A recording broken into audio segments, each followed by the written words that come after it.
ஈரோடு மாவட்டம் சென்னிமலை சில்லாங் காட்டு வலசு பகுதியில் சிறுத்தை நடமாட்டம் தொடர்பாக வனத்துறையினர் கூண்டுகள் மற்றும் கேமராக்கள் அமைத்து கண்காணித்து வருகின்றனர். கள விவரங்களோடு இணைகிறார் நமது செய்தியாளர் சதாசிவம். வணக்கம் சதாசிவம், தற்போது அங்கு இருக்கக்கூடிய கள நிலவரங்கள்.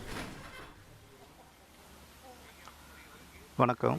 அதாவது ஈரோடு மாவட்டம் சென்னிமலை அருகே உள்ள சில்லாங்காட்டு வலசு பகுதியில் கடந்த சில தினங்களாக இரவு நேரத்தில் கால்நடைகள் இங்கே சென்னிமலை பகுதியை சுற்றி வளர்க்கக்கூடிய ஆடுகள் மற்றும் மாடுகள் என கால்நடைகள் கால்நடைகளுக்கு அச்சுறுத்தல் இருப்பதாகவும் அதே போன்று மர்ம விலங்குகள் கடித்து விட்டு இரவு நேரில் சென்று விடுவதாக கால்நடை வளர்ப்பவர்கள் வனத்துறை மற்றும் வருவாய்த்துறையினர் தகவல் தெரிவித்தனர்.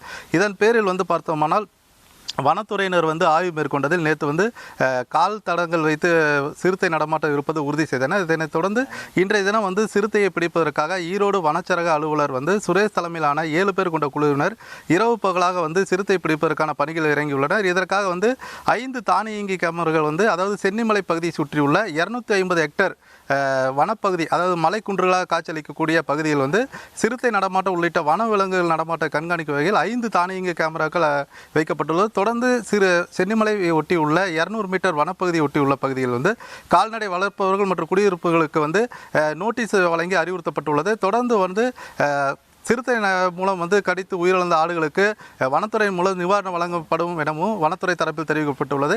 இவர்கள் கால்நடை வளர்ப்பு கோரிக்கை என்னவாக இருக்கிறதால் ஏற்கனவே தெருநாய்கள் தொந்தரவால் கால்நடைகள் தினந்தோறும் உயிரிழக்க சம்பவம் அதிகரித்துள்ளது. இந்நிலையில் சிறுத்தை நடமாட்டம் எங்களுக்கு மேலுமே அச்சுறுத்தலாக உள்ளது. அதே போல சிறுத்தை கடித்து உயிரிழக்கும் ஆடுகளுக்கு வனத்துறையினர் உரிய நடவடிக்கை எடுக்க வேண்டும். அதே போன்று கால்நடை வளர்ப்பவர்களுக்கு போதுமான பாதுகாப்பையும் உறுதி செய்யும் வகையில் சிறுத்தையை தொடர்ந்து விரைந்து கூண்டு வைத்து கண்டுபிடிக்க வேண்டும் இவர்கள் கோரிக்கையாக உள்ளது.